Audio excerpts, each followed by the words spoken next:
नमस्कार मेरे साथियों, आप सभी का स्वागत है हमारे अपने इस YouTube channel Sarvodaya online classes में। दोस्तों, जैसा कि आप सभी को पता है कि 7 मई से आप सभी का क्लास 11th का टर्म 1 का एग्ज़ाम होने वाला है। तो उसी एग्ज़ाम को देखते हुए आज हम अर्थशास्त्र की चैप्टर 1 की कुछ महत्वपूर्ण प्रश्नों को लेकर के आ गए हैं। तो चलिए शुरू करते हैं। मेरा पहला सवाल है कि अर्थशास्त्र के जनक कौन है। इसके जनक कौन है? Adam Smith. ठीक है, बात करेंगे इनकी पुस्तक का नाम। तो इनकी पुस्तक का नाम है वेल्थ ऑफ नेशन, जो 1776 में आई।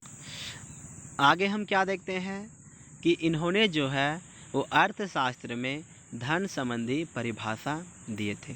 तो सवाल आपका आगे है कि अर्थशास्त्र में धन संबंधी परिभाषा किसने प्रस्तुत की? तो एडम स्मिथ ने। आगे मेरा सवाल है, किसने कहा कि अर्थशास्त्र धन का विज्ञान है? तो एडम स्मिथ। सवाल आगे है, किसने कहा कि अर्थशास्त्र कल्याण का विज्ञान है? तो अल्फ्रेड मार्शल। यहाँ पर क्या देखते हैं कि अल्फ्रेड मार्शल की पुस्तक का नाम था प्रिंसिपल ऑफ इकोनॉमिक्स, जो 1890 में आई थी। इन्होंने ये बोला था कि मानव जो है उनका मुख्य उद्देश्य कल्याण को प्राप्त करना है, इसलिए अर्थशास्त्र के अध्ययन का उद्देश्य ही मानव कल्याण को प्राप्त करना है। सवाल आपका आगे है, किसने कहा कि अर्थशास्त्र चयन का विज्ञान है? तो रॉबिन्स ने क्या बोले थे कि मानव के पास साधन सीमित है और आवश्यकताएं अनंत है, अर्थात मानव अपने लिए आवश्यक वस्तुओं का चयन करता है, इसलिए अर्थशास्त्र चयन का विज्ञान है। सवाल आपका आगे है कि दुर्लभता और चयन दोनों साथ साथ चलते हैं, किसने कहा? तो रॉबिन्स महोदय ने।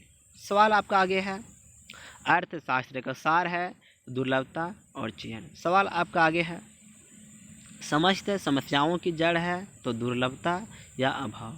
आगे है, साधन सीमित होते हैं और आवश्यकताएं खाली स्थान अनंत होती है। आगे, आर्थिक क्रियाएं हैं तो उत्पादन, विनिमय और उपभोग।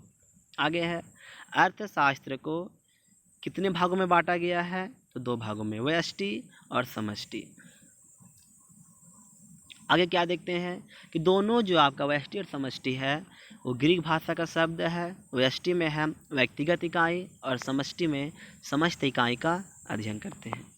आगे है, अर्थशास्त्र को व्यष्टि और समष्टि में किसने बांटा? तो रेगनर फ्रीस ने। सवाल आगे है कि माइक्रो और मैक्रो किस भाषा का शब्द है? तो ग्रीक भाषा का। आगे सवाल है, वेल्थ ऑफ नेशन पुस्तक के लेखक कौन है? तो एडम स्मिथ। आगे है, वेल्थ ऑफ नेशन पुस्तक कब आई थी? तो 1776 में। आगे है, अर्थशास्त्र कला और विज्ञान दोनों है, किसने कहा था? तो मार्शल महोदय ने। ठीक है, अब क्या देखते हैं कि जो विज्ञान है उसको बांटा गया 2 भागों में, आदर्शवादी और यथार्थवादी। आदर्शवादी विज्ञान जो है वो हमें परामर्श देती है और यथार्थवादी विज्ञान हमें परामर्श नहीं देती है। सवाल आपका आ सकता है कि कौन सा विज्ञान हमें परामर्श देता है? तो आदर्शवादी विज्ञान। सवाल आपका आगे है कि अर्थशास्त्र एक आदर्शवादी विज्ञान है, किसने कहा? तो पीगू ने।